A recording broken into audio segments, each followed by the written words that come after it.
Kembali di Apa Kabar Indonesia Pagi, pemirsa, sudah bergabung juga bersama kami ada Ana Nurdin, pengamat politik Timur Tengah. Tapi sebelumnya saya mau melanjutkan dulu pertanyaan ke Bang Roni. Bang Roni, jadi apa tujuan dari Trump secara sepihak tuh mengatakan bahwa ada gencatan senjata? Apakah ada pengaruhnya juga dengan kondisi ekonomi, begitu? Dan mungkin meredam tekanan global juga kepada Amerika Serikat. Oke, jadi yang pertama Trump merasa misinya telah berhasil. Jadi intensi Amerika terlibat adalah ingin memastikan nuklir Iran itu bisa diamputasi, gitu ya. Jadi ketika misi itu selesai ya sudah, urusan sudah selesai. Nah kemudian selanjutnya saya kira Trump juga tidak ingin berlama-lama dalam konflik ini, gitu. Karena dari sisi Trump dia selalu kalkulasinya untung rugi. Ada hubungannya sama penutupan Selat Hormuz juga? Betul. Karena ketika Iran memutuskan untuk memblokade Hormuz, ternyata suplai minyak global itu terganggu. Maka China juga saya kira merasa memiliki concern terhadap itu, sehingga Trump mengatakan oke, mulai hari ini ceasefire berlaku dan suplai untuk minyak nanti akan ke Cina. Nanti Cina juga akan membeli kita. Artinya Trump itu selalu pakai kalkulasi itu. Nah kemudian pada sisi domestik, Trump juga berhadapan dengan situasi di mana Demokrat tidak setuju dengan serangan itu. Kemudian approval rate Trump menjadi 40%, turun begitu. Kemudian ini tidak ada mandat dari PBB. Artinya situasi ini seperti Amerika itu didorong oleh Netanyahu untuk kepentingan Israel. Gitu. Yang rugi Amerika. Gitu. Akhirnya kalkulasi Amerika membuat keputusan seperti itu ya. Sehingga keputusan Trump adalah ceasefire begitu, dan tentu para pihak ini banyak yang terlibat, ada Qatar dan aktor-aktor lain di kawasan begitu. Walaupun setelah Trump menyampaikan gencatan senjata, masih ada usaha untuk saling tembak-menembak gitu kan. Makanya sebelum terbang ke pertemuan NATO, Trump mengatakan saya kecewa dengan kedua belah Iran, pihak ya. Saya kecewa dengan Israel, dan lebih-lebih saya sangat kecewa dengan Israel, kata Trump seperti itu gitu ya. Jadi Trump itu seperti mangkel ke bahasa Jawa itu ya, bahwa waduh ini dua orang susah dilerai gitu ya. Mas Anan, kalau melihat saat ini apakah memang setelah Trump menyatakan bahwa ceasefire sejak tanggal 24 Juni, tapi ternyata masih ada hujan serangan antara kedua belah pihak ini, berarti hanya apa? Hanya simbolik aja? Atau memang sebenarnya upaya itu memang akan dilakukan Amerika Serikat? Ya itu sebenarnya ceasefire yang sepihak, yang diumumkan sepihak oleh pihak dari Trump gitu. Dan saya pikir ceasefire itu yang diumumkan sepihak itu karena kalau menurut saya, selain tadi dikatakan Mas Fahri, adalah bahwa ada kesalahan kalkulasi yang fatal dari pihak Amerika Serikat terhadap apa yang diperlihatkan oleh Iran. Bahwa sebelumnya mungkin baik Amerika ataupun Israel dalam hal ini sama-sama ingin menghentikan dalam ini disebut dengan program nuklir Iran. Tetapi mereka tidak melihat kekuatan militer Iran yang sesungguhnya. Sehingga ketika misalnya Israel dengan Amerika melakukan serangan gitu, ternyata Iran masih bisa melakukan counter attack, serangan balik kepada Israel yang sangat mematikan. Nah setelah serangan, bahkan setelah serangan 3 situs nuklir itu dihancurkan, ini yang menjadi masalah adalah ternyata Iran masih bisa melakukan serangan balik. Dan yang lebih berbahaya adalah pernyataan dari Iran yang mengatakan bahwa seluruh pangkalan militer Amerika Serikat di Timur Tengah itu dalam jangkauannya. Ada sekitar dikatakan 90.000 tentara Amerika Serikat yang ada dalam jangkauan Iran dalam hal ini. Maka tidak aneh ketika pangkalan militer terbesar di Timur Tengah di Qatar, Al-Udeid, akhirnya mendapatkan serangan dan itu sudah terbukti. Melihat itu diserang, walaupun Trump dalam hal ini mengatakan bahwa itu adalah serangan balik yang sangat lemah, tetapi pada faktanya ini cukup menggentarkan Trump, cukup menggentarkan Amerika Serikat bahwa Iran ini tidak bisa dipandang seperti Gaza, tidak bisa dipandang seperti Palestina, yang apapun yang mereka inginkan gitu bisa mereka lakukan. Karena Iran ini sebuah negara yang berdaulat, beda dengan Palestina. Tidak mempunyai akses militer, tidak mempunyai kepada kekuatan militer di dunia. Iran mempunyai akses walaupun tidak 100%. Karena 10 tahun yang lalu, sejak 10 tahun yang lalu dia sudah di blokade dari berbagai hal termasuk aspek ekonomi dan militer. Tapi mereka salah ada semacam informasi yang tidak akurat tentang kondisi militer Iran yang sesungguhnya. Kekuatan rudal balistik mereka yang sangat luar biasa. Sisi akurasi mereka bagaimana bisa menargetkan benar-benar yang mereka inginkan gitu ya. Artinya rudal-rudalnya itu tidak ada yang salah sasaran. Ya mungkin hanya ada salah satu sasaran itu yaitu ketika rudalnya itu masuk ke kota-kota Arab yang ada di Israel. Tapi itu merupakan kota Haifa gitu ya. Itu juga salah satu target yang menurut saya akurasinya di atas 90% dari rudal-rudal yang dikembangkan oleh Iran.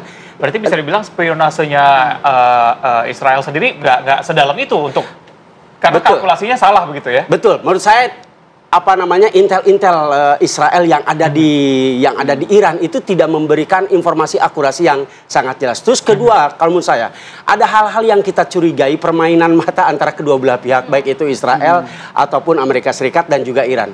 Adalah hal di mana ketika itu Amerika Serikat akan melakukan serangan, tapi menginformasikan dulu bahwa situs nuklir Anda akan kami bom. Itu diinformasikan dulu sehingga semua situs nuklir itu menjadi kosong sehingga tidak ada korban jiwa. Begitu juga Iran melakukan memberikan informasi juga saat melakukan serangan ya. Ya betul, serangan kepada Al Udeid, markas militer Amerika Serikat di Qatar juga memberikan terlebih dahulu. Ini menurut kita itu ada semacam apa ya? Big question, pertanyaan sangat besar yang harus kita analisa, ada apa di balik ini semua. Kalau kita berbicara mengenai ceasefire selama 12 hari ini, apa mungkin kesepakatan yang harusnya bisa ditimbulkan atau dimunculkan dari ceasefire 12 hari ini? Kalau menurut saya ceasefire ini menandakan beberapa hal. Yang pertama bahwa Iran menang. Ya dalam perang 12 hari ini Iran menang mutlak gitu kan ya.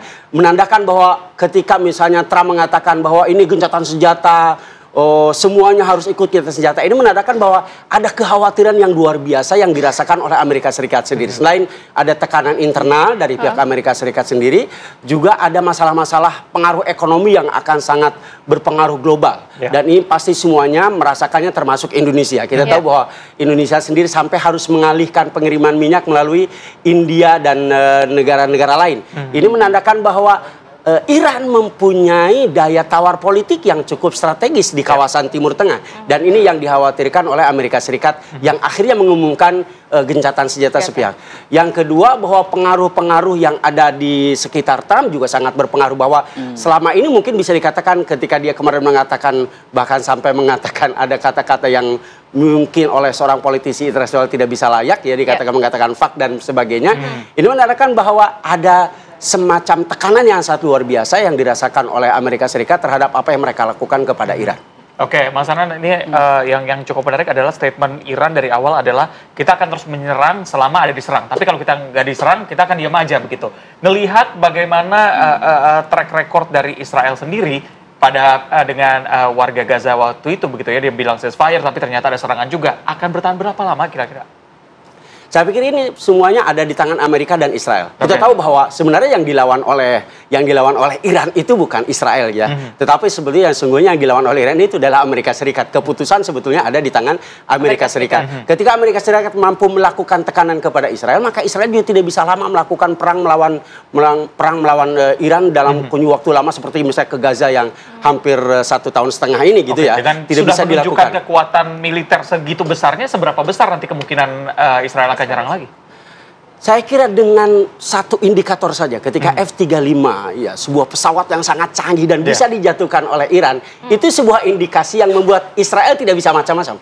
Ya, Israel tidak bisa melakukan sesuatu atas kehendak seperti mereka lakukan di Gaza atau di tepi barat atau di Palestina. Itu tidak bisa seperti itu, bahwa Iran itu bukan sebuah bukan sebuah pasukan milisi perjuangan seperti Gaza. Seperti Hamas gitu ya. Tapi dia sebuah negara yang mempunyai aliansi politik internasional. Cukup kuat begitu ya. Cukup kuat. Maka mereka sudah mempersiapkan sejak jauh-jauh gitu ya, bahwa mereka mempunyai kekuatan militer di kawasan yang dihitung merupakan salah satu negara di Timur Tengah, di kawasan Timur Tengah yang sangat kuat, mempunyai akses kepada uranium, pengayaan uranium yang perlu diizinkan oleh Dewan Atom Internasional, dia hanya mempunyai akses 4%. Tapi dalam kenyataannya realitasnya dia bisa mengakses hampir 60% pengembangan uranium, pengayaan uranium di kawasan ini yang membuat Amerika Serikat khawatir dan apalagi Israel.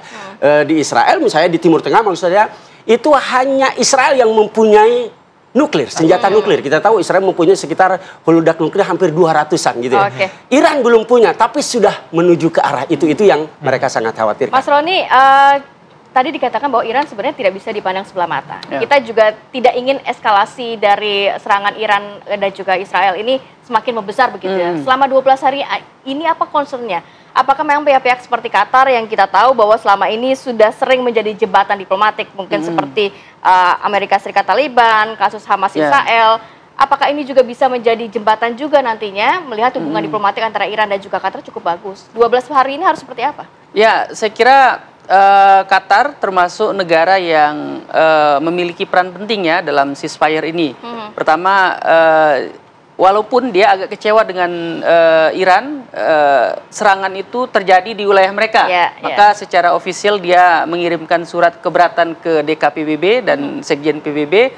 Tapi itu saya kira bentuk menjaga marwah. Bahwa walaupun kami diserang, ya kami punya mekanisme. Namun lebih dari itu, gitu yang perlu kita garis bawahi adalah bahwa hubungan antara Iran dengan Qatar ini adalah hubungan strategis. Ada masa di mana dulu Qatar dikucilkan oleh negara-negara Teluk begitu. Dulu Al Jazeera itu dilarang diputar di Saudi. Iya. Qatar dilarang, Qatar Airways gitu ya, dilarang terbang ke Saudi dan negara-negara Teluk begitu. Karena negara Teluk mengindikasikan bahwa Qatar ini terlalu dekat dengan Iran. Jadi artinya apa yang bisa dilakukan? Relasinya itu lama dan saya bisa menyimpulkan bahwa Qatar ingin memastikan bahwa dia kekuatan regional yang bisa mengendalikan begitu. Dia bisa punya akses ke Hamas, dia punya akses ke Iran. Gitu dan dia juga punya akses ke Trump begitu. Artinya posisi yang demikian diperlukan gitu dan tentu keberadaan aktor di kawasan seperti Qatar ini dibutuhkan untuk menciptakan stabilitas kawasan. Itu yang saya lihat dari Qatar. Baik, Mas Hanan, mungkin singkat saja, seberapa optimis kita melihat ini akan reda begitu ya? Apakah ini justru tadi Bang Roni bilang ini hanya shaky ceasefire begitu yang bisa goncang kapan aja? Ya betul, ini apa namanya ceasefire yang sangat rapuh, mungkin bisa kita katakan seperti itu karena tadi berbagai kepentingan, terutama saya lihat sih kepentingan dari Israel itu sendiri. Netanyahu, Benjamin Netanyahu kita tahu sekarang sedang menghadapi untuk ke kampanye dini dan pemilu dini dan itu biasanya digunakan.